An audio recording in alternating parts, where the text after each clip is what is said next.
the stillness.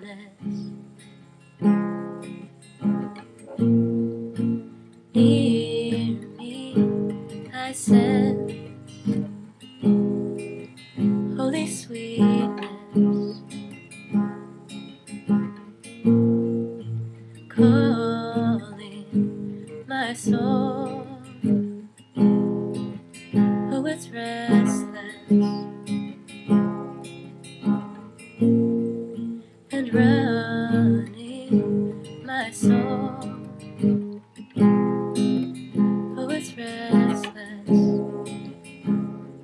till I find my rest in thee. Hello there. I am Father Nick, the priest and pastor of the Fort Church of St. Martin's Parish in Doswell, Virginia, and happy to have with me for our fourth discussion the Reverend Justin McIntosh. Justin, why don't you introduce yourself? I am the rector of St. Paul's Episcopal Church in Ivy, which is a suburb of Charlottesville. And Nick, thanks for organizing this great conversation. I've really enjoyed it over these past 4 weeks and looking forward to talking about some more great stuff today with you. Yeah, well, we've been talking about being Christian in a secular age. Yeah. Speaking of it as a pilgrimage. And before I dive into what we're specifically going to talk about in this video, I wonder, did you want to say anything about that general theme? Sure. Yeah. We've been thinking about how our current age, our secular age came into existence. We're going to look at that in some more detail today. But we've been thinking about the stories that we tell or that our culture tells about its emergence. And we've been drawing from the work of people like Charles Taylor and his magisterial work, A Secular Age. And as we try to make sense of this age, we're trying to understand how we as Christians can journey through it, and in some sense rediscover or discover anew the transcendent in our world, in a world where the transcendent often feels like it's being blocked out by the norms and perspectives of our culture. So it's been a journey to look at things in a new way, I think, and to question some of the assumptions and presuppositions that you and I and everybody, we kind of swim in in this culture, and it's been interesting. Yeah, thank you. That's right. And the second and third videos, we really went in and looked at history a lot and the stories we tell about history. We did what some philosophers refer to as genealogical work. It's not quite the way we use genealogy on a more day-to-day basis, but this is a type of philosophical technique, you might say, made popular by perhaps first really done by Nietzsche, but picked up by other philosophers like Michel Foucault. A way of kind of going back and telling the story of how you get to where you are in such a way that kind of frame it within a narrative that allows you to treat some thoughts as being securely embedded in the past and no longer relevant. That's one way of doing it. But it's also a way of critiquing the present by looking at how the present developed. It's a philosophical technique that really came about as our historical consciousness became more robust and sharpened, in a sense, in the 19th century. Right. And we've been problematizing the narratives that you and I hear regularly, especially the sort of light, dark, light narrative of Western history. And in the last video in particular, we challenged that story and pointed out a number of complexities in it that are often lost in that simple account that we hear. And as we tell new stories, therefore, we open up new possibilities for looking at the world. Certain things that we thought were self-evident or obviously the case, such as, say, religion and a modern scientific worldview, are necessarily in opposition to each other. Well, I think, were able to show in the last video in particular that this is quite wrong, and that in fact, much of modern science came out of a religious impulse to understand the regularity and order and structure of the universe as a created reality emerging from a mind or the creator. And this now, I think, allows us to look at the world in a new way, all right, to have a different vantage point on things. Absolutely. And so someone might suggest that in our third video, our third discussion, we were engaging in perhaps revisionist history. This is a charge that gets thrown around. But in fact, that's not telling a better history. That's what I would say. The story that we told in the second video, which may sound like just the way it happened, that's the story you've always heard. Professional historians don't believe that story. Professional historians of the medieval period spend so much of their time trying to convince people that it wasn't a dark ages. And you only need to go and read historians who have spent their entire academic career studying, say, the High Middle Ages or whatever, to see that what we were saying wasn't something new or revisionist. It's actually what historians have been saying for a long time, but that master narrative that we set out in our second discussion continues to hold sway in the popular imagination and among non-specialists, among folks who are not actually doing the history, but just have this general sense of the movement of history that they receive from public school education and university education and so on. So we weren't really engaging in anything revisionist. I think it's important to say that, but we're actually going to move away from history now. This video we'll talk about a few historical figures and historical time periods, but we're really going to focus on the modern here. Now, that does mean, as we've said before, from 1500 to the present. So it's a large swath of time, but what we're not concerned about so much in this video is the story of our history, but the current situation we find ourselves in, this secular age. And a big part of that is, and we've kind of orbited around this some, we've mentioned it, but not really gone into depth on it, is the sense of disenchantment. We mentioned this especially in our first discussion when we were mapping the secular age. We're now actually going to throw out that map, but we'll get to that. What we want to do first is talk about disenchantment because it's such an important feature of our modern secular age. And it's an important topic that Charles Taylor wrestles with in A Secular Age. To help us think through this, we're going to have to put Taylor in conversation with a few other folks, though. One of them is Josephson-Storm, who wrote a book called The Myth of Disenchantment. And his book came out after Taylor's book, and he doesn't really engage with Taylor, although he's mentioned in an interview that he had to cut a lot out of the book.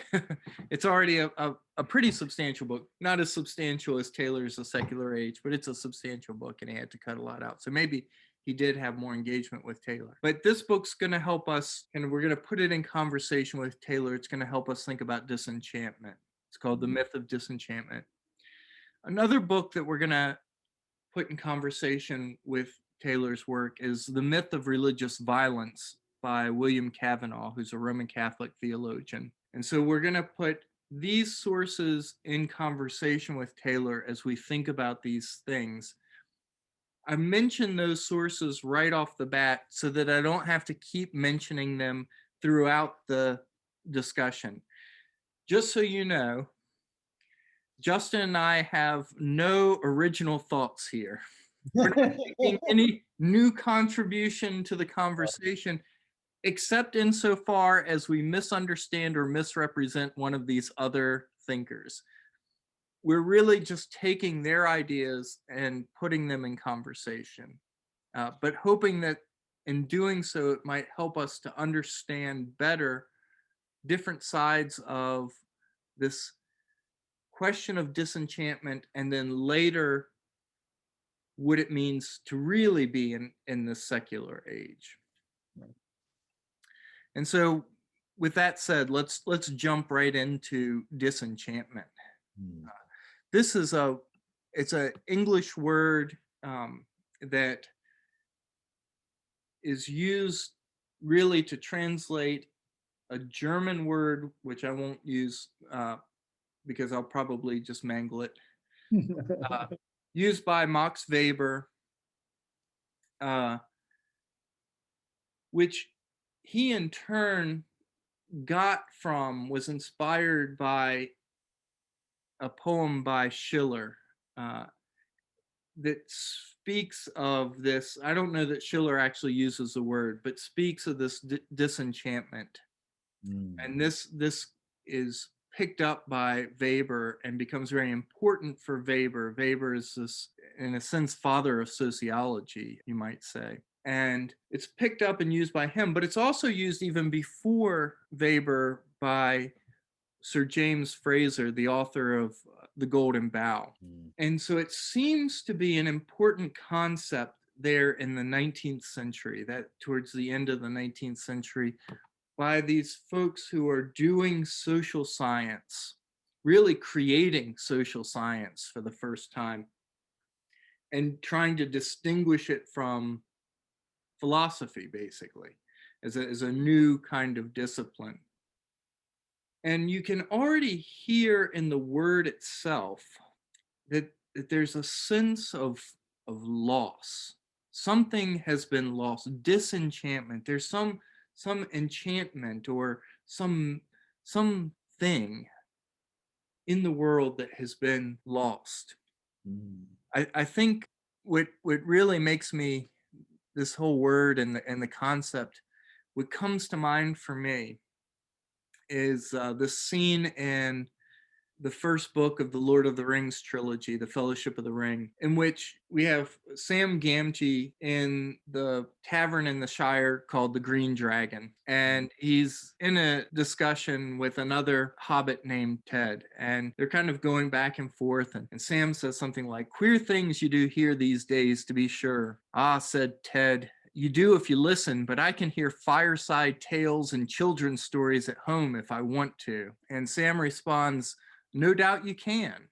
And I dare say there's more truth in some of them than you reckon. Who invented the stories anyway?" Anyway, they go on and on. Ted plays the part of the skeptic, in a sense, the modern skeptic. He doesn't believe the stories about the dragons or about the Ents, which at this point are just spoken of as these giant trees that walk and talk. He doesn't believe these stories, but Sam is more credulous. He's more willing to believe them. He talks about how a cousin of his has seen one and seen one of these Ents and so on. And they're kind of going back and forth. And an interesting thing, if you know this scene, and Justin, I'm not sure, have you read the Lord of the Rings?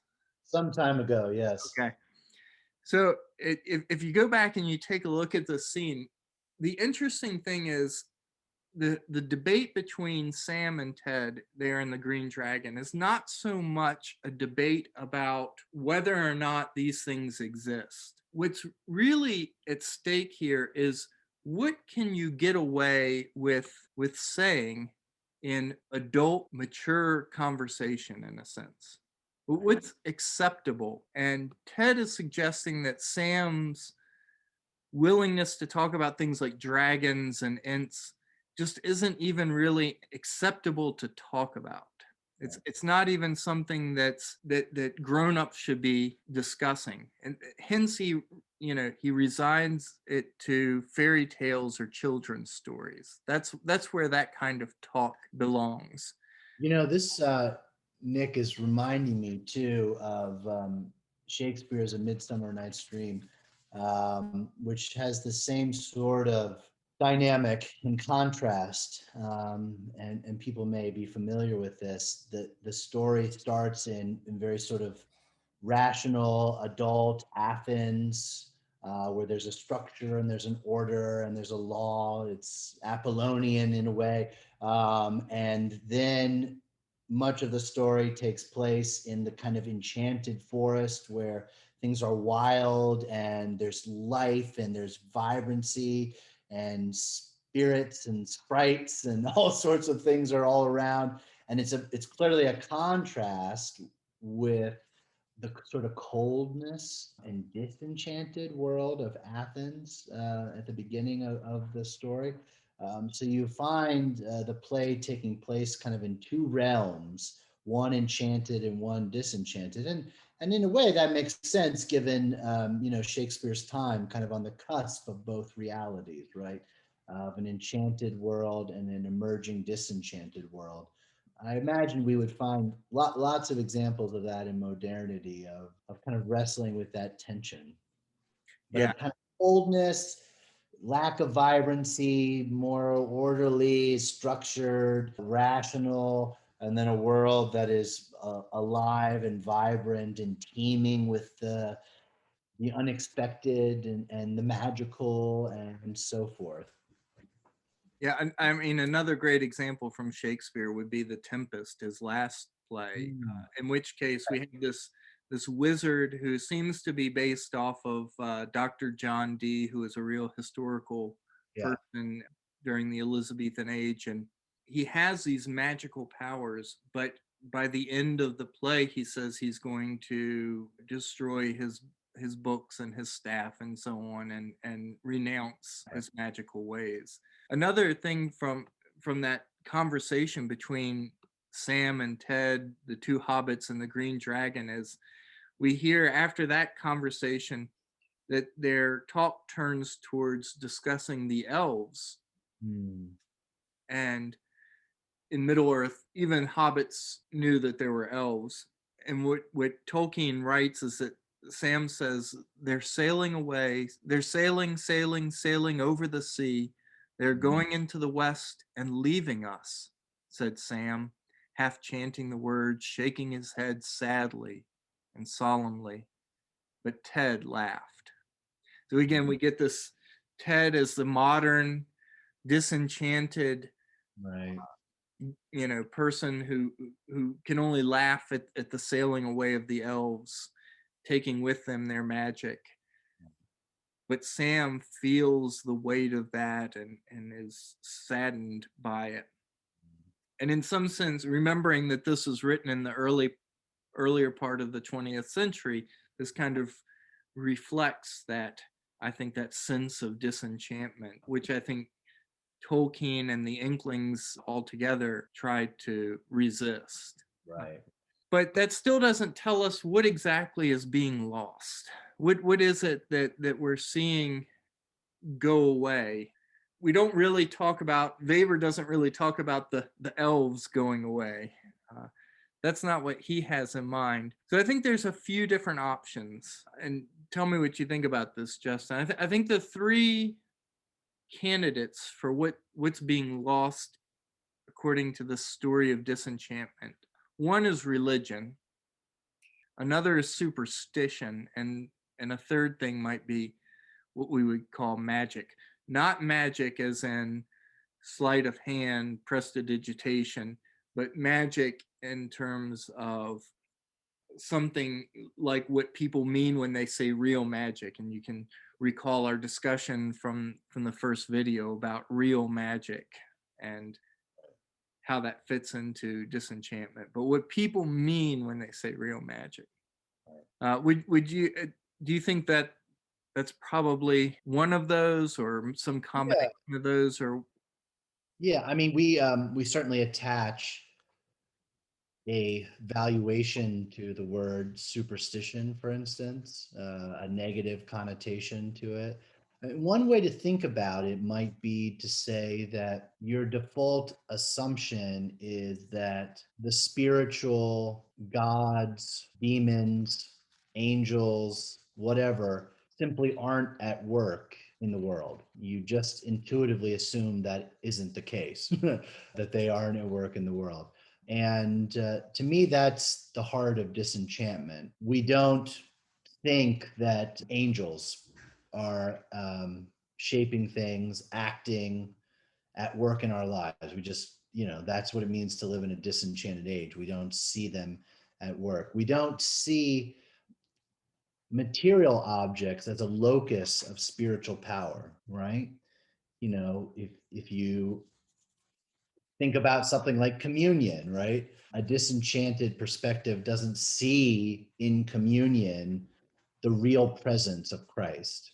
It might see it as a memorial, it might see it as a remembrance of some kind, but it can't see the spiritual at work in that real, full, vibrant sense. It can only see it as a sign pointing to something else, maybe.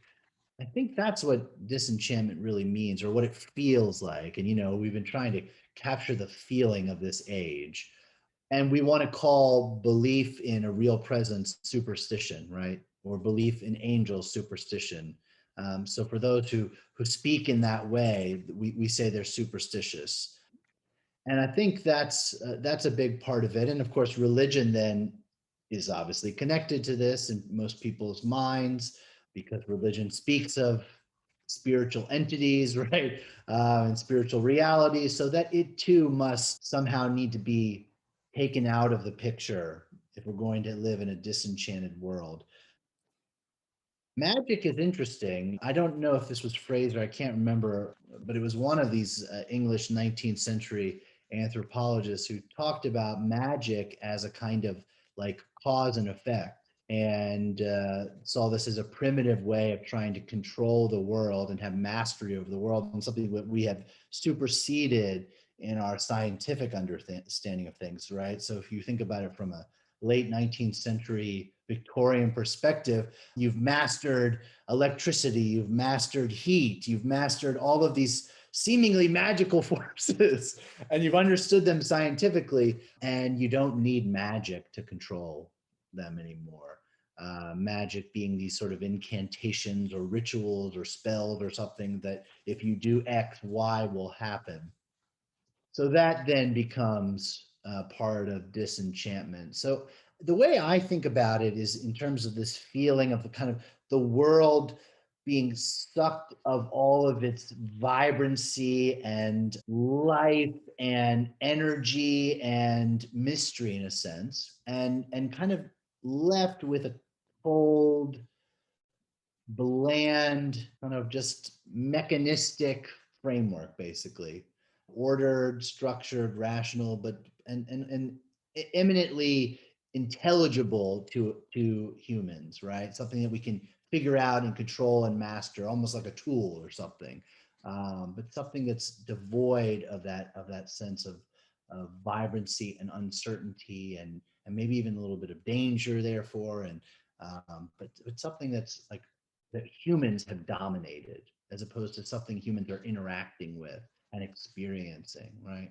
Does that make sense, Nick? That it's like sort of almost involves the elevation of humans over nature, whereas before humans were part of nature and part of creation, and sort of wrapped up into something beyond their control.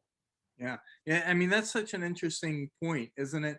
That, for example, the way that the master narrative tells it is that the church told people that the earth, and therefore human beings, as the last to be created in the creation, Mm-hmm. we're the center of the universe. But science comes along and tells them that they're not.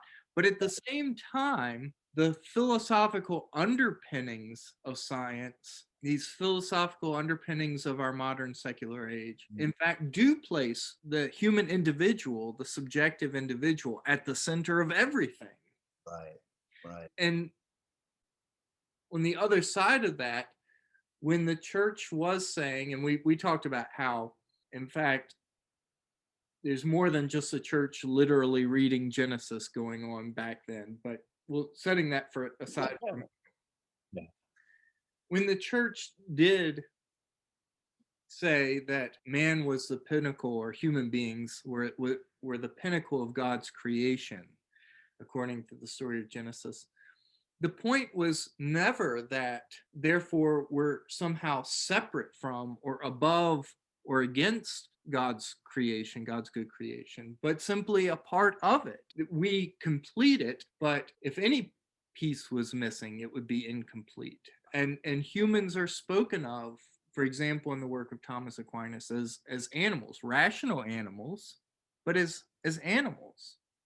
It's not as if Darwin needed to come along with his theory of natural selection for people to suddenly get the idea that humans were animals. Right. I mean, that's what Plato and Aristotle were saying. That's what Augustine and Thomas Aquinas were saying. Right. But in a sense, this move towards the modern subjective buffered individual, that turn towards the individual places the individual, not humanity as a whole, but particularly the individual, at the center of everything. Right. In a very kind of strange way.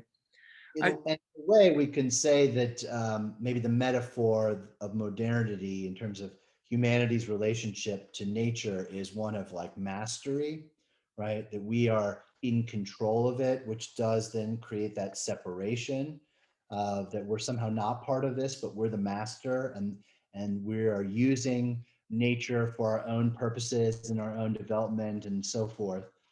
And I think very much that's the mindset of late 19th century Europe, is a sense of mastery, of control. And it appears as though the world is really in our grasp and in our control. And maybe we could say along the lines of the biblical witness, there's an integration, there's a connection between everything in God's creation and our role as the pinnacle, if you want to use that phrase or that word, is more of a stewardship role, right? In line with us being made in the image of God, and having that sort of special vocation in the world. So it gives humans a significant status, but it's not a status of control and mastery. It's a status of service and the sense in which we are all interconnected. And Nick, that sounds to me actually like a really important reimagining of humanity's relationship with creation in a time of global warming, of climate change, of the world maybe not being so under our control, that in fact some of these ancient ideas need to be rediscovered for us to have a better relationship with the world itself. Yeah, no, I think that's right. I think well, again, that master narrative has tried to tell the story that Christianity introduced this concept of the human being placed over and master of Right. creation, when really I think you're right. It comes not out of the medieval church, but out of early modern notions of mastery of nature, as we turn towards this secularization thesis. And I can't help but think, as an undergraduate studying anthropology, I heard my anthropology professor lay the blame of climate change and such. Of course, it wasn't called climate change at that point, but and pollution and so on, at the feet of Christianity, because she was enthralled by that master narrative. In fact, what we see is that that's not the case, just as you pointed out. But I don't want to go too far down that road. I want to pull us back. I want to say a little. You mentioned superstition, so maybe I'll start there and kind of my thoughts on this. Yeah. Because this is one of those words that, like the word religion and the word secular, has changed over time. We talked about how the word religion, coming from the Latin religio, has changed. We talked about that in our first discussion. We might kind of revisit that for a second. But often we hear about the distinction between religio and superstitio in Latin and the Roman Empire. And indeed, I was once discussing with a church historian this change in the use of the word religion, religio, religion, and how in the Roman Empire, and I should say this church historian's focus of his study was 19th century Church of England church history. So, I'm not saying that it just wasn't his area. Let me just put it that way. And but he said, well, wait a second. What about this distinction between religio and superstitio, or between religion and superstition? Doesn't that mean that the Romans had some kind of notion of religion to mean what we mean by it, namely a genus level term describing a phenomena of human culture under which we can put the species of Christianity, Judaism, Islam, Hinduism, Buddhism, Confucianism, so on? Doesn't the word superstition in the ancient Roman Empire mean that we have to? But of course, superstitio meant something different than it means now. In fact, one of the things that gets called a superstitio is Christianity. Right. Christianity is referred to as a superstition by pagan Roman writers from the ancient world. And that's because remember that religio referred to one's duty, and that meant one's familial duty, one's duty to their family, one's civic duty, one's duty to their city and their fellow citizen, and what we might call one's religious duty, one's duty to the gods, although all of those are tied together. Your duty to your family, your duty to your city, your civic duty, and your duty to the gods are all of a piece. And these are, in a sense, outward or practical actions, behaviors, right? That are the essence of religio. So they're things you do, in a sense, more than I think we tend to think of religion, right, as more intellectual or ideas or beliefs. But what we're really talking about here in the ancient world are sort of the everyday practices and actions and rituals and behaviors that were expected of a good Roman citizen. That's absolutely right. Nobody was worried about whether or not you really believed Jupiter was the high god of the heavens and ruled over the other gods, whether you believe that in your heart. You didn't have to believe in your heart and confess with your mouth that Jupiter was Lord, right? That was not a condition. You did have to make sacrifice, right? You had to make. We might say, I mean, we live in a different context for sure, but we might say that the religio, if we want to use it in the Roman sense, in our own time would be things like voting on election day, participating in community rituals. Could be as simple things like, participating in the public school system and all the things associated with that. Community events, 4th of July parades, or going to see the fireworks. I mean, these things are just what you do to be part of to be a good citizen in your community, to just that might be the kind of the closest parallel to what we mean by religion in an ancient context. And that's very different, I think, than how most people think of religion today, right, Nick? That's right. That's right. And to kind of pick up on your point there, if you have kids or you had kids or you ever plan to have kids, think about the fact that when they go to school every day, if they're going to a public school, but also private school, right, they will say the Pledge of Allegiance. There will be a flag, they'll do a ritual gesture, a hand over the heart, and they'll repeat these words ritualistically that were in fact written with the same cadence as the Lord's Prayer, intentionally, right? That was the idea, was that it would sound like reciting the Lord's Prayer. Now imagine telling your child, no, that's idolatry, we don't do that. Now I'm not trying to make that argument. I'm just saying, imagine doing that. Imagine telling your child, that's idolatry, we don't do that. I think they do a moment of silence now in a lot of public schools. Do they really?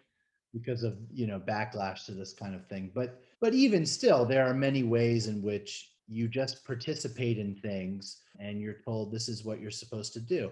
I mean, think about the whole like examination system and SOLs, right? Standards of learning exams, that you should be learning towards this test. It's almost a kind of apotheosis of the test, or at least of what the test represents, which is status and the meritocratic ideals of achievement, right? That's a kind of idolatry. That's the essence of life, is getting this particular kind of job and achieving a particular kind of status.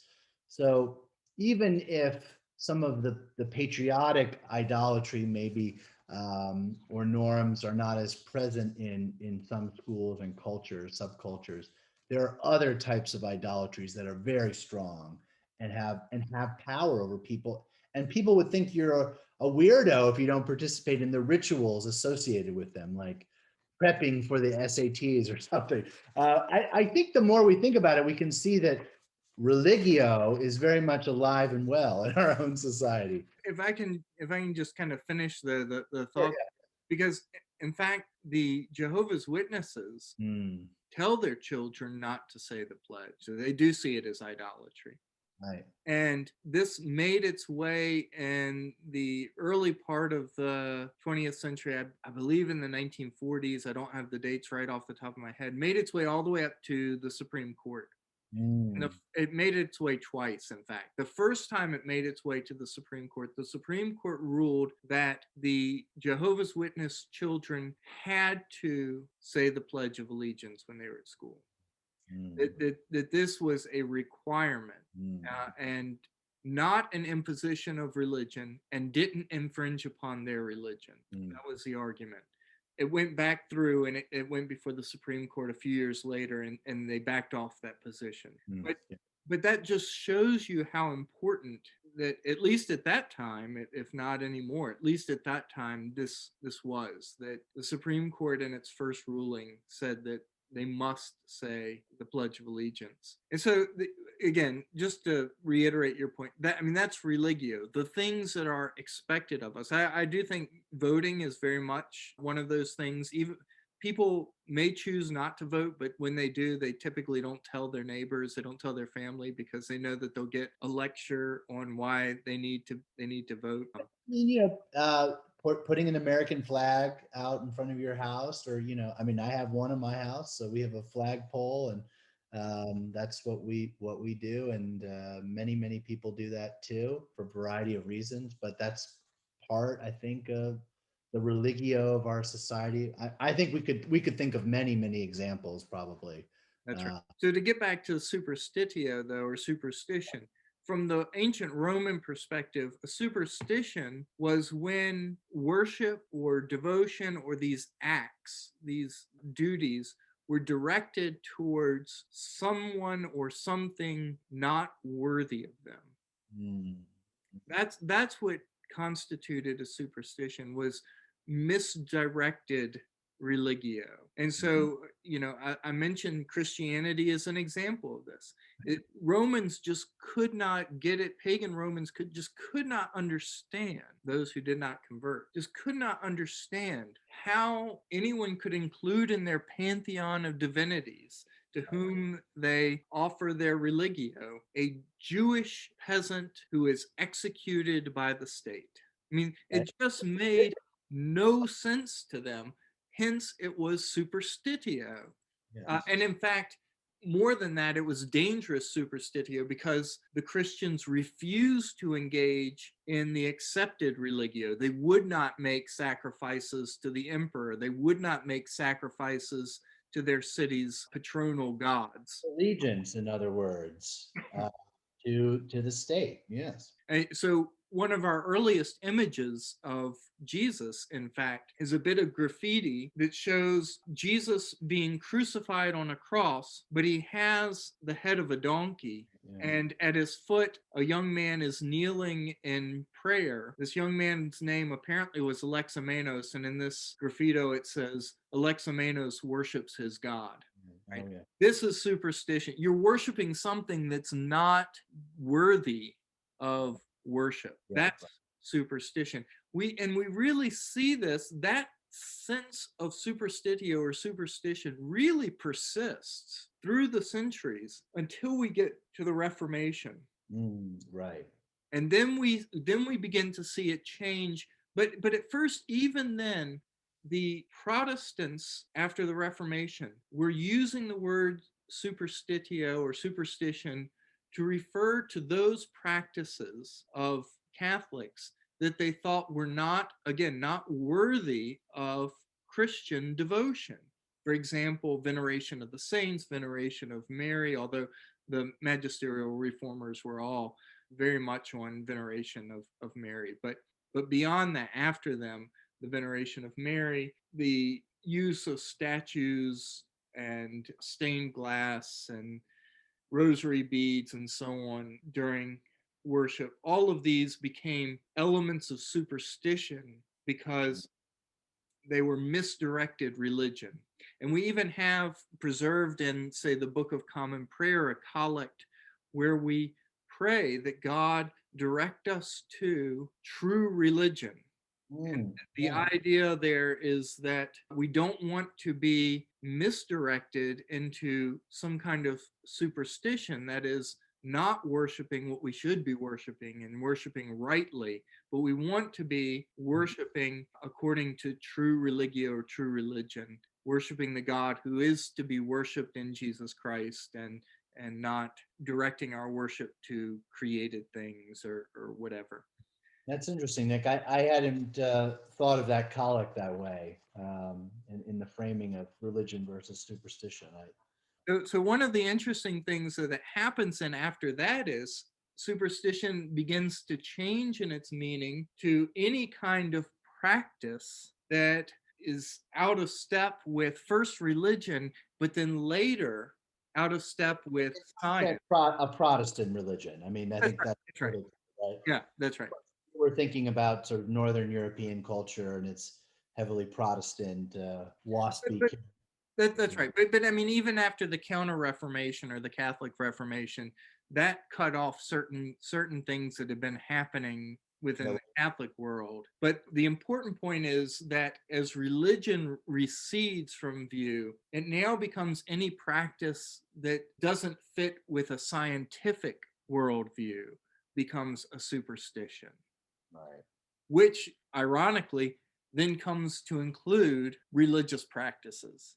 Not just one particular, not just Catholic religious practices, but Protestant religious practices, or any religious practices, any that seem to go against this scientific worldview comes to be referred to as superstitions.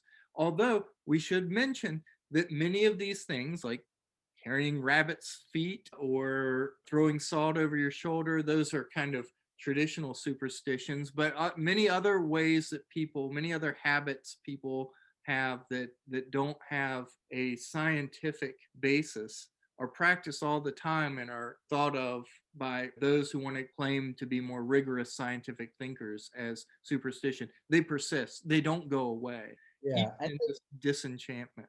Right. And in a way, I think today we look at superstition the way those 19th century anthropologists were thinking about magic, right? We look at it as bad science in a sense.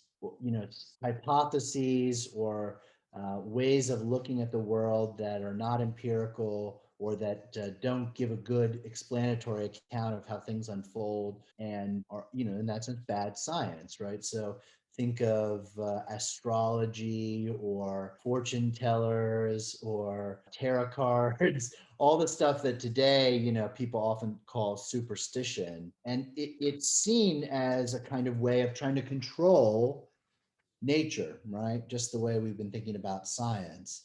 And it has that sort of cause and effect sort of character to it. And so in that way, religion is also clumped into this, and religion is seen as bad science.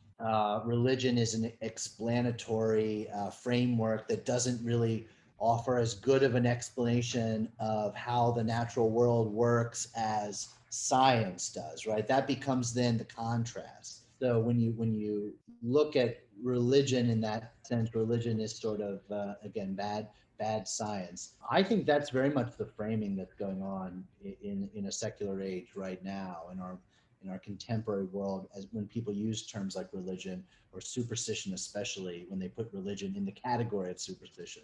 That's what they mean. Yeah, no, I think that's right. I mean, I can't tell you how many times I've heard, either in conversation or by listening to lectures or by reading, a scientist or an atheist who wants to say that essentially religion emerged because I don't know why it is that there's lightning that comes out of the sky. There must be this guy named Zeus who's throwing lightning bolts. I mean, it just shows the profound lack of knowledge with ancient texts. I don't know what else to say. I mean, nobody in any of these ancient texts that talk about the gods of Greece or the gods of Rome, the gods of the Norsemen, or the gods of any culture, there may be an ideological myth here or there. But I mean, those are more of the kind of fun stories you tell children.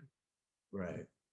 Nobody's actually thinking that lightning comes from the fact that there's a god, a big human up on a mountain throwing lightning bolts. I mean, Right. that's just, again, that kind of view comes from a profound lack of awareness of ancient texts and ancient writings.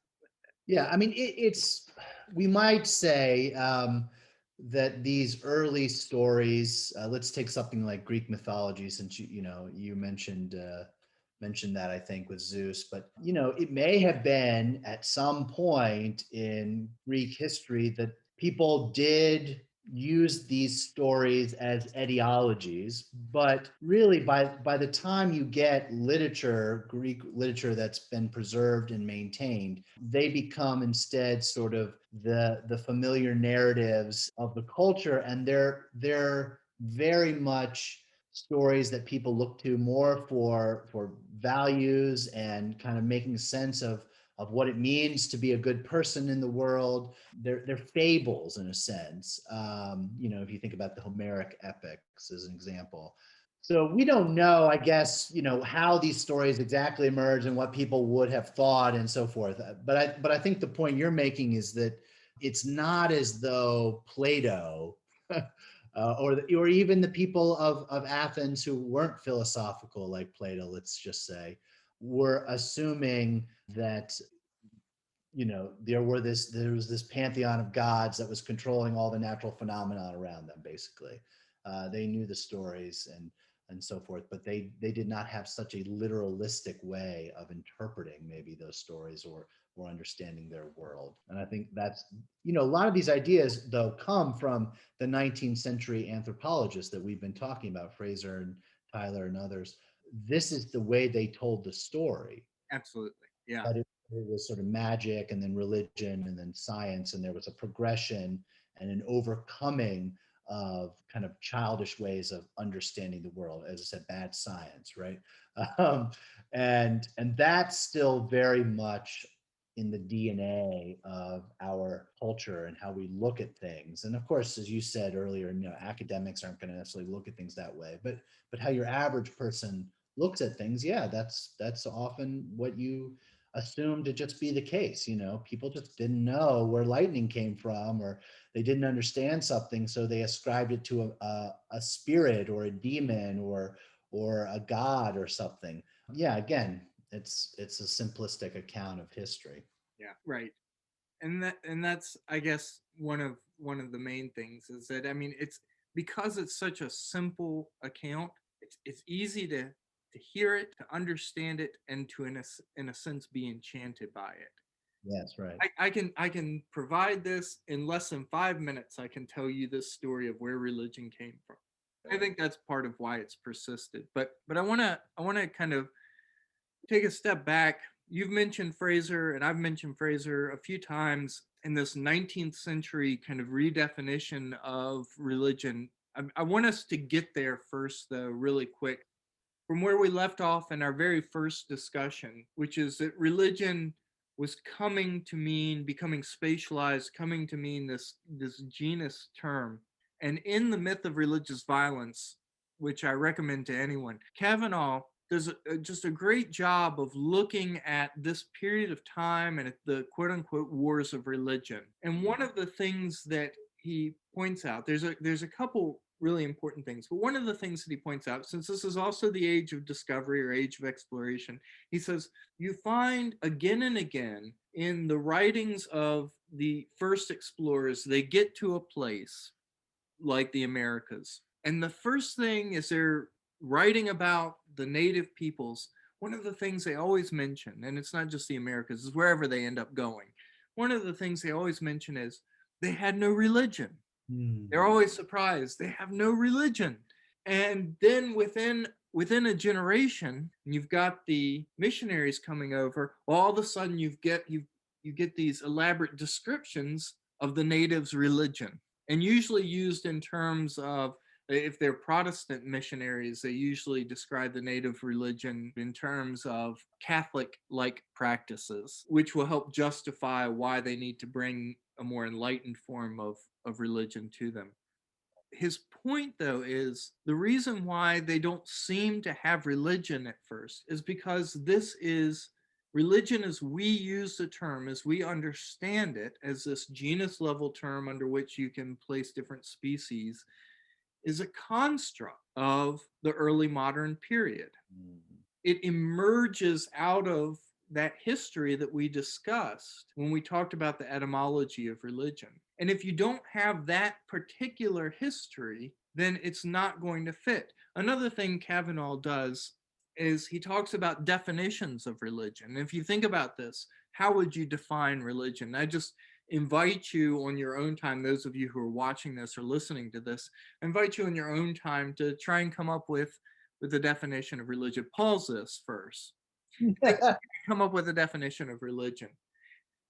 One of the things that became clear, and this is not Cavanaugh's insight, he's actually building on the work of Cantwell Smith and other folks who came before him. There's no good definition of religion if we're going to use it in this modern sense that we use it in, as this genus level term under which you put the different species of religion. What he and others have found is that either the definitions are so specific that they leave out other they leave out many phenomena that we would clearly identify as religions, that we've always thought of as religions. And here's the specific point on that. These specific definitions of religion are usually just a list of the defining characteristics of what we might call the Abrahamic faith traditions.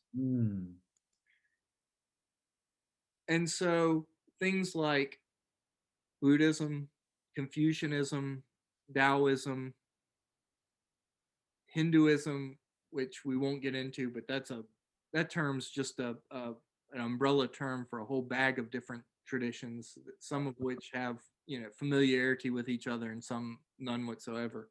Right.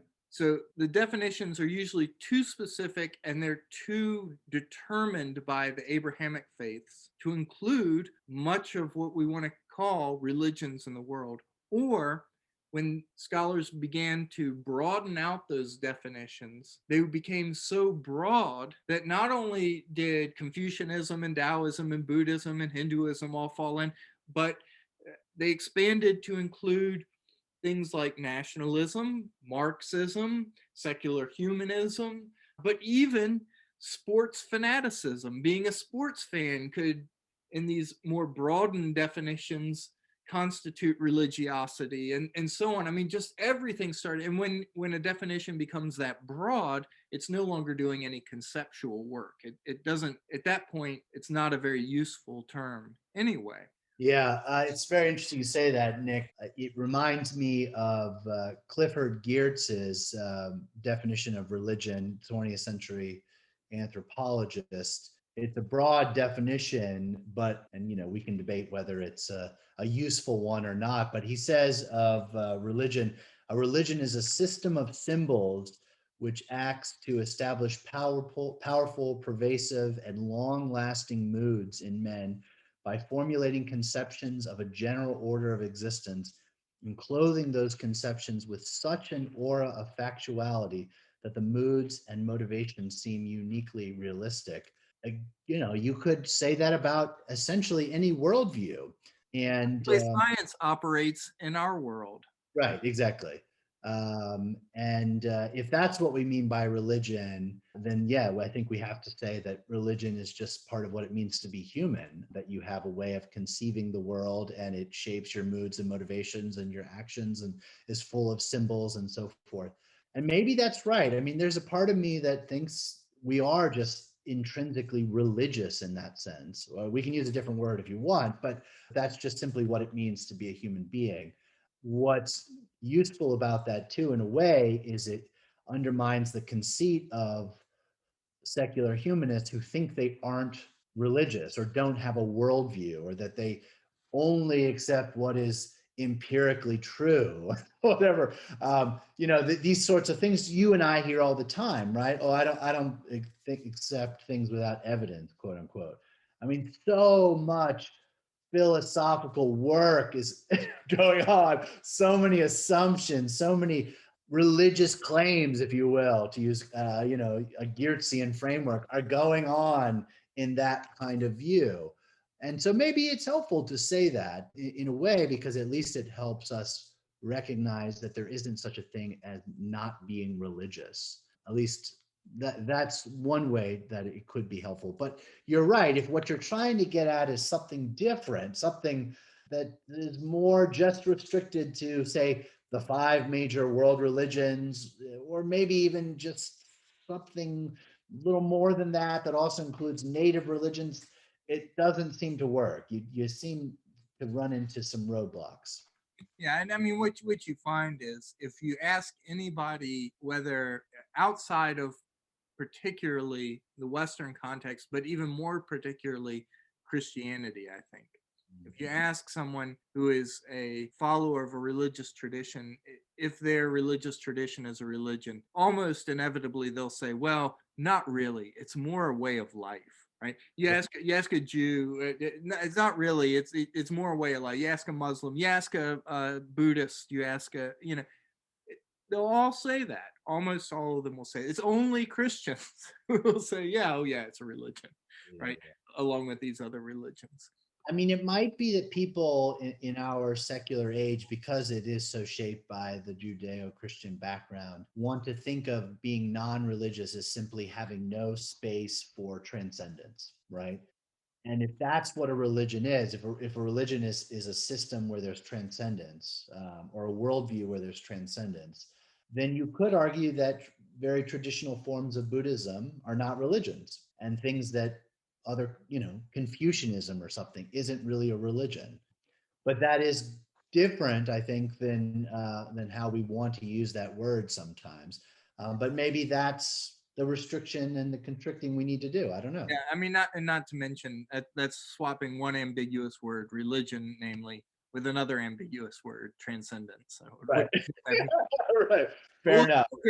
But the other thing Cavanaugh does is, in his book, he looks at the quote unquote wars of religion, and he points out, well, actually, if you look at the wars of religion, which should be Catholics versus Protestants, well, you see this nation state is going against this nation state, but they're both Catholic. And oh, here we've got the Protestant Schmalkaldic League working with the Habsburg dynasty, who are Catholic, to do, in other words, in the wars of religion, Protestants killed Protestants, Catholics killed Catholics, and Catholics killed Protestants, and Protestants killed Catholics.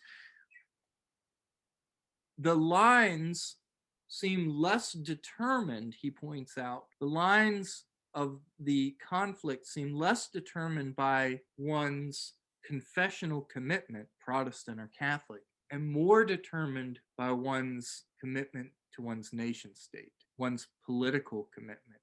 And that is a marker of our modern secular age moving forward. And this answers the question, you might say, who or what is privileged by the creation of this concept of religion? Well, it's the nation state itself, which can both present itself as America does, for example, but as other nations, European nation states do, present itself as a savior from religious violence. But it also allows for the nation state to differentiate between bad violence, it is the violence of religions, and good violence, necessary violence, even laudatory violence, that is the violence of the nation state. Right. And so we see things like World War I, Christians killing Christians. Right. Because their commitments to their nation states are more important than their commitments to their confessional faith or their faith traditions. And again, the title of Cavanaugh's book, The Myth of Religious Violence, might seem to suggest, and people who have not read it will often respond in this way, that Cavanaugh is arguing that people don't fight and kill for religious reasons, that is, for the reasons inspired by their confessional faith commitments. That's not what he's saying. Of course people do.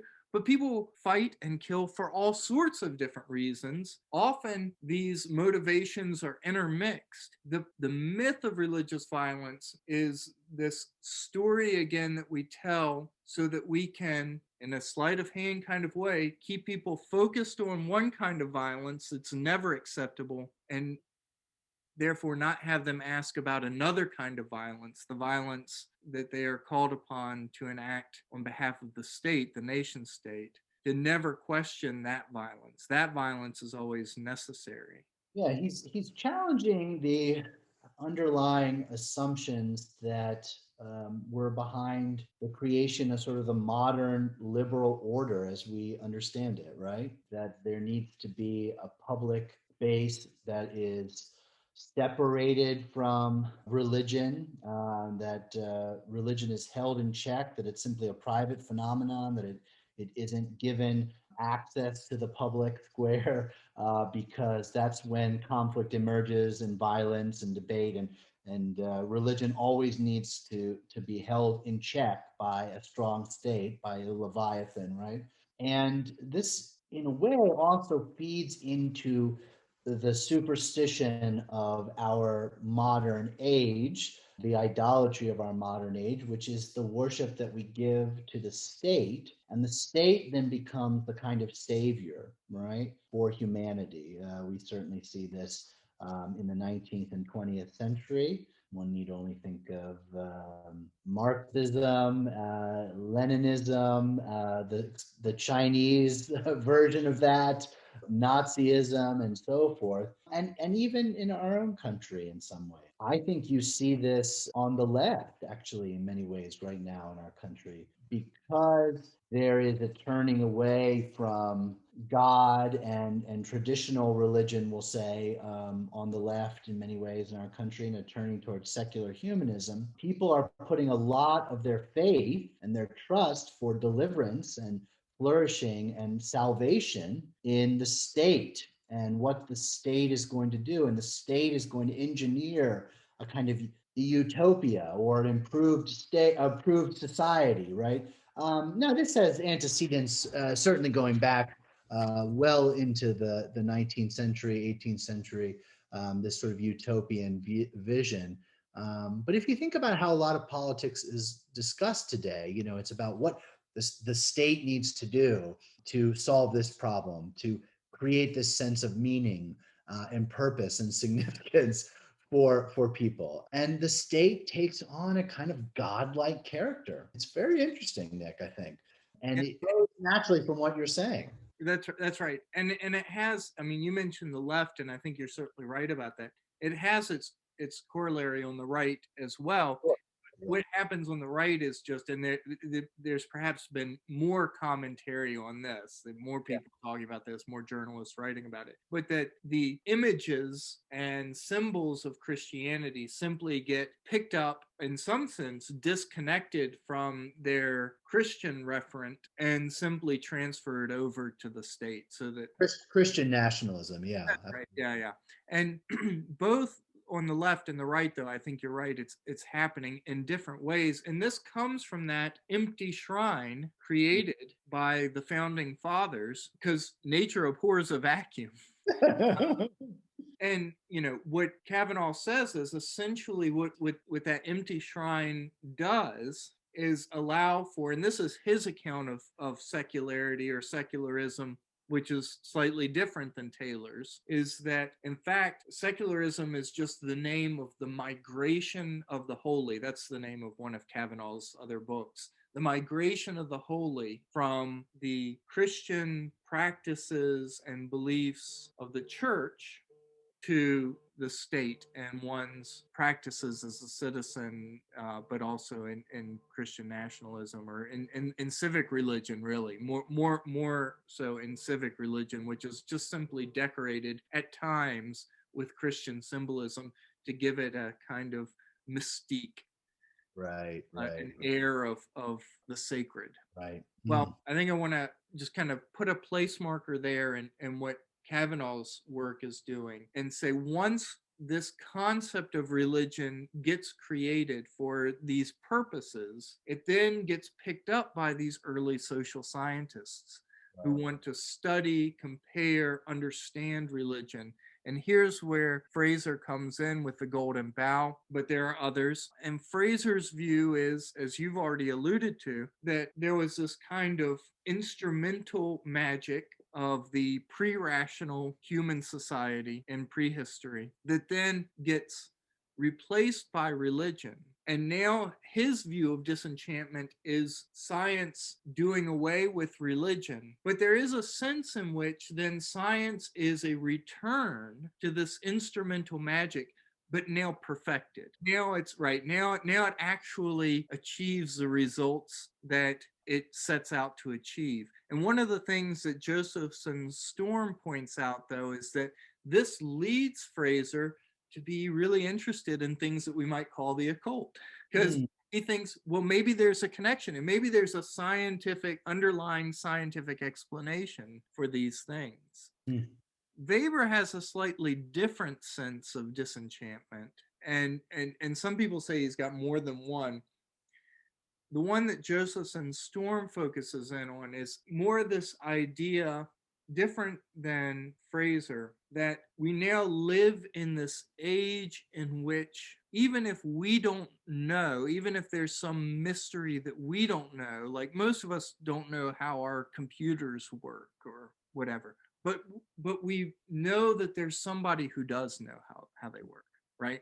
So every mystery we may not know, it may be a mystery to us, but we know that there is somebody out there, or at some time we will know how the mystery will be dispelled, that we'll know how it actually works. So you see this often in descriptions of consciousness, which we've talked about before. We don't know how consciousness emerges, if that's what happens. And in fact, that's a big philosophical question, but I'll just use that language for right now. We don't know how consciousness emerges from brain matter and firing synapses and neurons and such. We don't know how that happens, but we have what Karl Popper called a promissory materialism that we cling to, that we have faith in, that, well, one day we will know how all of this is explained. And so mysteries are only temporary puzzles. That's more of Weber's sense of disenchantment. Taylor picks up more of Weber's view in his work. And there's an interesting, actually in an essay that he wrote after A Secular Age on disenchantment and reenchantment, he talks about how we may have a sense that there are some things that you learn about, for example, the vastness of the universe from science, and it brings about awe in the mystery of it. And he says, we might all share that view, that not only does learning about the vastness of the universe and the mystery of it produce in us awe, but that it should. And if it doesn't, maybe there's something deficient with you. Maybe there's something wrong with you. We might even say something like that, which would suggest that we're not disenchanted. He said, but disenchantment comes in when we turn inward and we say, but that feeling or sense of awe can simply be explained in a reductionistic way.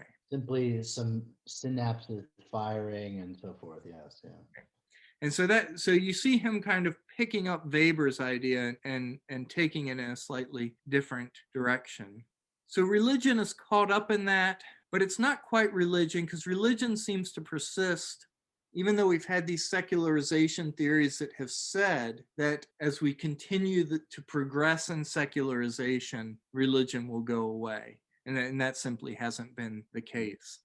The question, I think, of magic is a much more interesting one in some sense, because Taylor likes to talk about how before the modern period, when he says things were not disenchanted, before the disenchantment of the modern period, you had both this sense of the great chain of being. So you had this transcendent God and the relationship of that God as transcendent creator of creation, creating this, what has often been called this great chain of being, which maybe we can get into later. But then that also meant that everything in creation was suffused with meaning that didn't depend on us. We didn't have to give meaning to things. And that carried with it the possibility that everything had magical properties to it.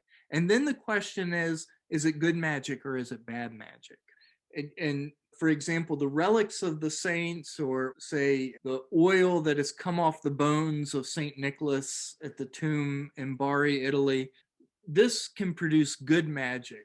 But it's not just this, I mean, because not everybody can make those kinds of pilgrimages. You know, people also found things more local and more mundane. For me, the great image of this is in My Big Fat Greek Wedding. The main character's father's use of Windex for everything, right? Windex just cures everything, right? He sprays it on her pimple and Right. so on. But that's kind of that kind of magic. Doesn't Taylor talk about how because of this, because there's good and bad enchantment or magic, that the idea that there would not be God or that a person could not believe in God was impossible, because in a sense too, you wouldn't want to take a risk against the bad, like of not having the good magic that is God to protect you against the bad magic, right? You need that. You would never take the chance that you would be without that, and at the whims, therefore, of the bad magic that can come through your porous self. And that gets us back to this idea, Taylor's idea of the unthought, which, as you pointed out, he is borrowing from others, but the unthought, which is a constellation of ideas that are connected, but you never think about those connections, right? But as long as they remain unthought, then they reinforce one another. But if one part of it gets pulled up and questioned, like we see at the Reformation, for example, where purgatory, but also the relics of the saints get questioned, then everything comes up for grabs. And that's what we see during the Reformation, in fact, is that, I mean, you have the magisterial reformers, but then you have the radical reformers, and you even have folks questioning things like the Trinity and the dual nature of Christ and all sorts of stuff come up for question once you raise up out of the unthought this constellation of things that are connected. But for others, it still persists. And this is a different idea of magic than what we were just talking about that you find in Fraser, where it's a kind of technology trying to wield the forces of nature. But one of the things that Josephson-Storm points out in the Myth of Disenchantment is all through the early modern period, you have these folks who are engaging in practices that are called magic. I mean, earlier in the early modern period, you have alchemy and grimoires, which are spell books. You've got someone like Dr. John Dee, who we mentioned that Prospero and the Tempest is based off of. And Dee is one of the most learned men in all of England. He's got the largest library, larger than the libraries of Oxford and Cambridge combined. His personal library is that large. He's larger than your library, even, Nick. That's right. He's the one who coins the term British Empire. He tells Queen Elizabeth, the future is in the Navy. You need to build up your Navy. He's the one who tells her the future is in setting up colonies in the Americas. I mean, he has this vast influence. But what else is he doing? He's got scrying mirrors, and he's trying to contact angels and talk with them, and thinks that he's doing that through his scrying mirrors, which is this magical practice that supposedly goes back to King Solomon in the Old Testament. Doesn't actually, but that's at least the tradition, is that it goes back to King Solomon, and putting angels to work for you and so on, just as Prospero puts Ariel to work in the Tempest. So we've got that going on in the early modern period, but even up until the late modern, even up until the 20th century, you've got folks. I mean, the 19th century was, of course, known for the explosion of spiritualism. So right as these folks are talking about disenchantment, you have the spiritualist movement. Not just spiritualism in the 19th century, but a fascination with ESP in the 20th century. So there's a few kind of, I think, examples of this that are worth lifting up. One is Freud, and this is an example that Josephson-Storm mentions in Myth of Disenchantment. Freud is popularly known as being kind of a hard-lined scientific thinker. He was not, he rejected Carl Jung's views about the importance of religion, except insofar as religion lets you know about the subconscious. But these ideas of archetypes and of paranormal happenings and so on and so forth, this is the point that they have a falling out over, is just over these issues. But in fact, Freud developed a belief in telepathy from his working with patients. And he tried to write about this and publish on it, but his friends actually stepped in and said, you don't want to do this. It's going to ruin your reputation if you talk about this kind of stuff. And so he doesn't do it. He reserves those conversations to in-person talk with his closest friends and correspondence with his closest friends. So he presents one image, the disenchanted scientist, to the public, but then reserves for himself, for his private life, all sorts of beliefs that he would not, that his public self would reject. I think of Sir Arthur Conan Doyle and his creation, Sherlock Holmes. Sherlock Holmes is the very image of the secular scientific man, right? He accepts no supernatural claims.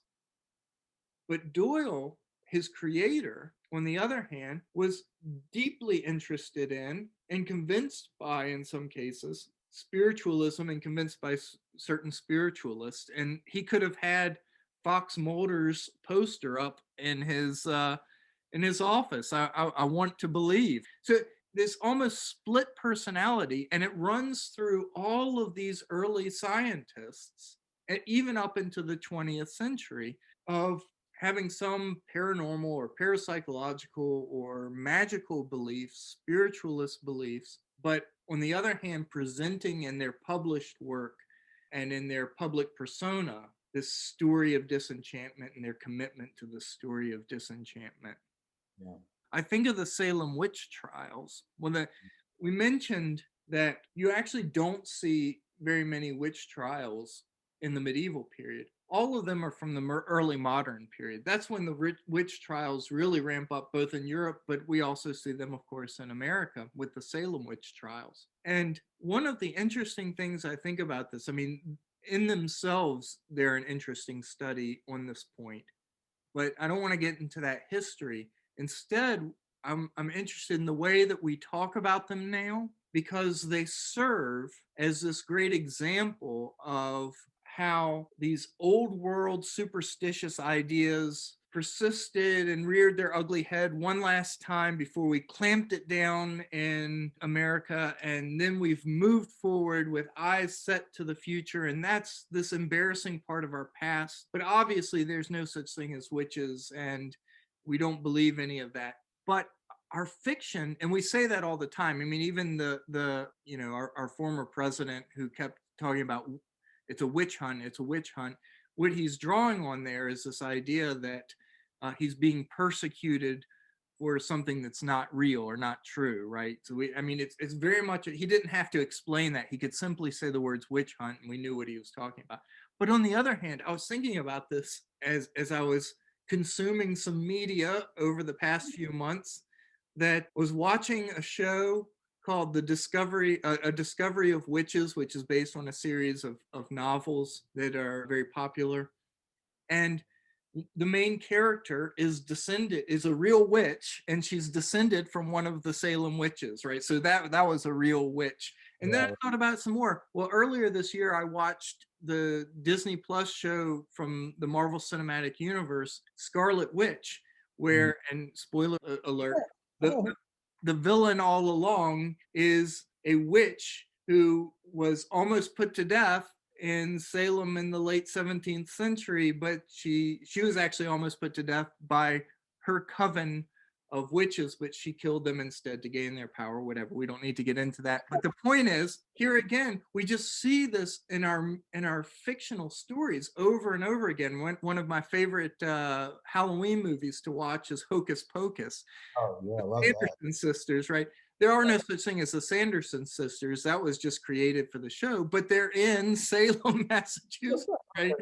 And they're put to death there. So in other words, it's on the one hand this story of this putting down these superstitious beliefs we inherited from Europe and in our past. And then on the other hand, we can't help but tell the story again and again where they actually turn out to really be witches. Every telling seems to, with the exception of when it's used as in the Crucible as a kind of morality play. But any entertaining use of it is always to make them witches, in fact, after all. In a sense, then it's a little bit like the story that Josephson-Storm is telling with these 19th century intellectuals that, you know, they have this commitment to disenchantment, but sort of enchantment rears its ugly head over and over again in a variety of ways. And maybe that's happening for us in our popular culture too, constantly emerging. Yeah, I mean, one of the things that Josephson-Storm says is that the very telling of the story of disenchantment or the myth of disenchantment always goes hand in hand with, in a sense, an attempt at re-enchantment.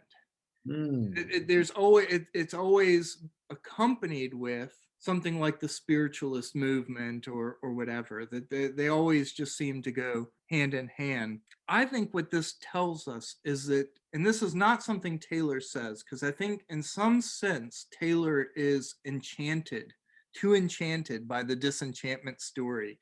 You know, he finds Weber's account just too convincing and enchanting to turn his own critical gaze on it in some sense. Though I don't think he would argue with this assessment, which is that disenchantment itself is what Taylor would call a subtraction story. And as such, as a subtraction story, one, it's a myth. You know, these subtraction stories are all not true in that sense. I mean, myth in the sense of, in that pejorative sense of it's not actually true, but also in the sense that we tell it this way, that we're stripping something away so that you don't pay attention to the fact, or we ourselves who are telling the story don't recognize that in fact we're constructing something. We're making positive claims. We're doing constructive work. Every time someone tells the story of disenchantment, what they are doing, unless they're trying to tell it as part of this romantic re-enchantment narrative. Right. Every time someone tells the disenchantment narrative as a good positive thing and a goal that we have reached or we're going to reach, as you see it, for example, in Star Trek, where Gene Roddenberry, particularly in The Next Generation, where he gets to fully map out his view of a truly secular utopia. But whenever we tell it that way, what we're really doing is trying to bring about that which we're telling. The world, in fact, is not disenchanted, but if we can keep telling ourselves that it is, then maybe we can get it there. Interesting. I know I've been talking a lot now. I promise I'll let you jump in. No worries. No, it's very interesting. And so building on the myth of disenchantment, you would want to say that we've really never gone into disenchantment. It's always been there, enchantment's always been there, cropping up in a variety of different ways. And we just like to tell ourselves that we've moved into this other era of disenchantment. And if we keep telling ourselves that, maybe it'll be true one day. Well, it's a little more than that. To the extent that we believe it, Yeah. it's true, right? I mean, to the extent that we buy into that Yeah. disenchantment, then we are disenchanted. I think that's right. So, I mean, I'm not saying that it's not there altogether, but I am saying that we're often like Freud. We're often got the split personality. I know I'm like this, where on the one hand, I want to present myself, and I do see myself. I want to see myself as someone who doesn't believe all that malarkey. You use a line from our current president. But on the other hand, I mean, and by that I mean typically stuff like parapsychology. Obviously, I believe in the Christian faith and its claims, but I don't, I don't want to believe in all of that. But on the other hand, there's a part of me that, I secretly want to have Mulder's poster up, right? I mean, Mulder and Scully in the X-Files are all of us. We each have Mulder and Scully in us. And you notice in the X-Files, how many times does Scully have to see aliens, ghosts, vampires, I mean, how many times before she finally says, okay, maybe this world really is filled with all sorts of things that I don't have a scientific accounting for. But it doesn't shake her faith in science. She continues to tell herself and to tell Mulder the disenchantment story. And I think that's what we're like. Like we continue to tell ourselves, some people more than others. And I'm not saying that it's all bad, because in fact there's all sorts of malarkey that we shouldn't believe, right? So I mean, it has positive aspects to it, but I think we need to recognize that we're only disenchanted insofar as we continue to tell ourselves and and it's not just we individually, we do it as a society too. So I think we actually have a ritual. We have several rituals by which we do this. I think, you could point out stuff like the ghost hunting shows on TV, which purportedly they're showing you, but you never see anything, right? Because they go in there and nothing ever happens except, somebody gets frightened or whatever. In a sense, this just reinforces our disenchantment. But the main ritual, I think, that almost all of us go through is the Santa Claus ritual.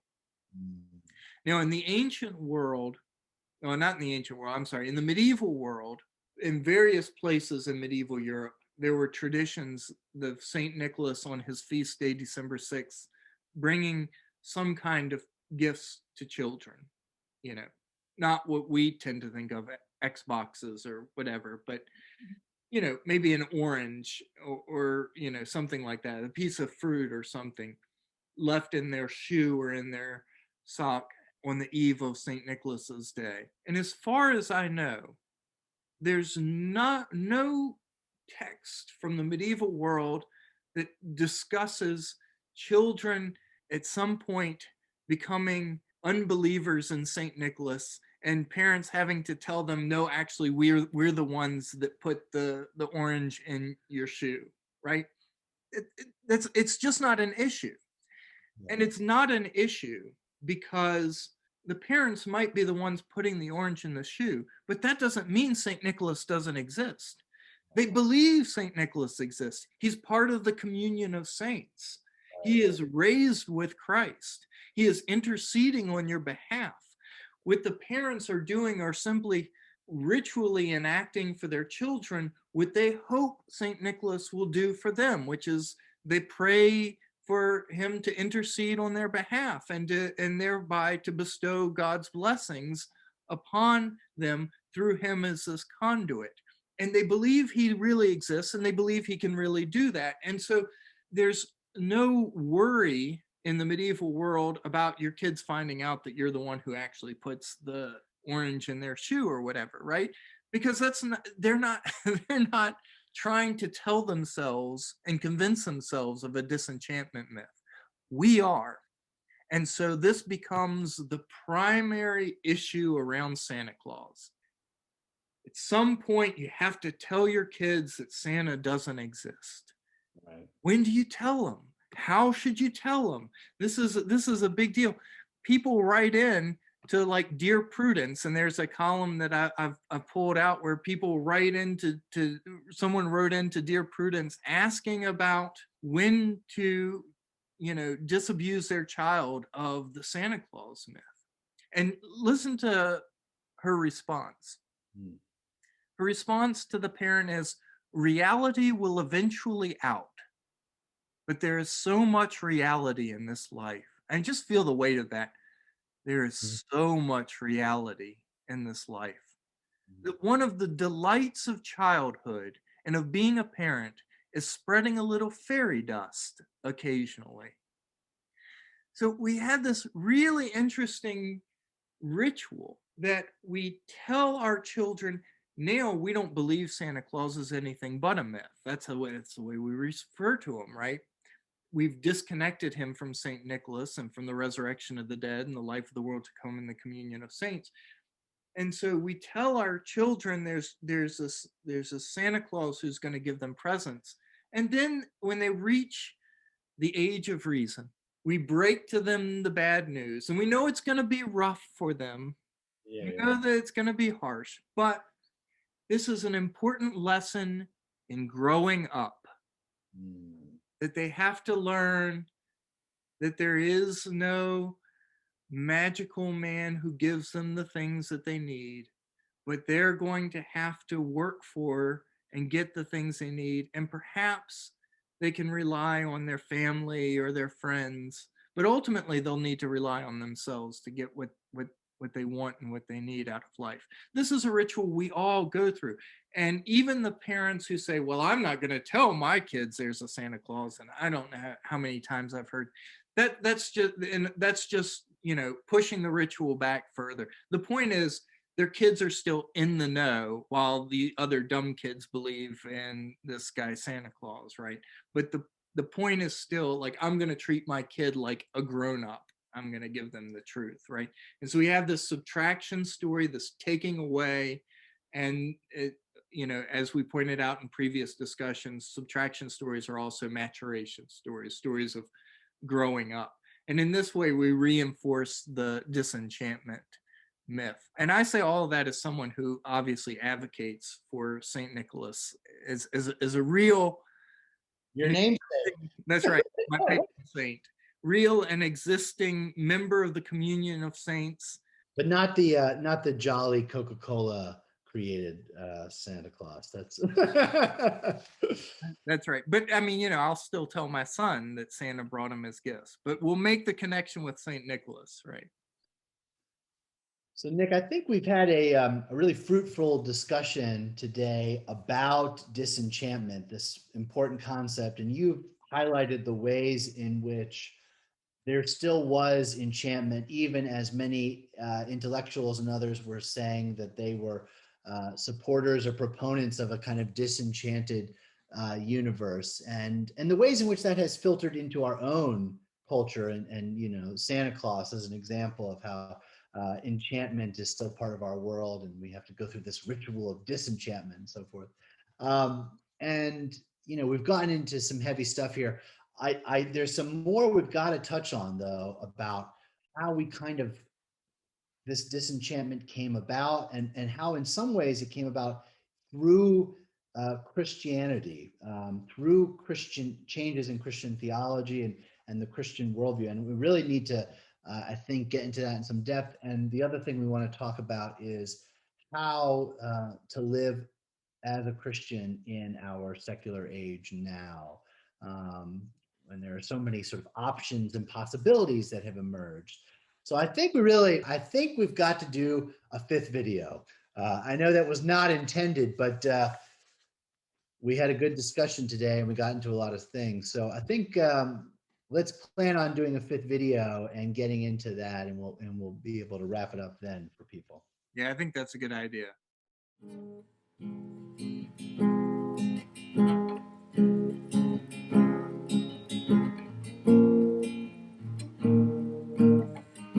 And you're here in the stillness, near me. I sense holy sweetness, calling my soul, though it's restless and running, tired soul, though it's restless, till I find my rest in thee.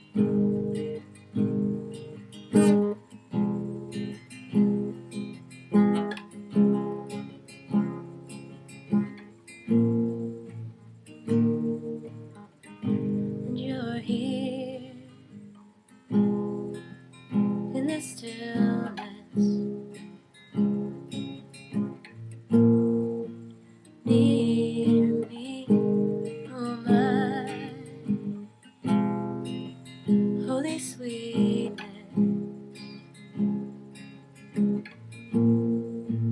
calling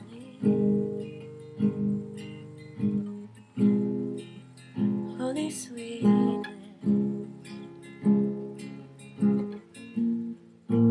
calling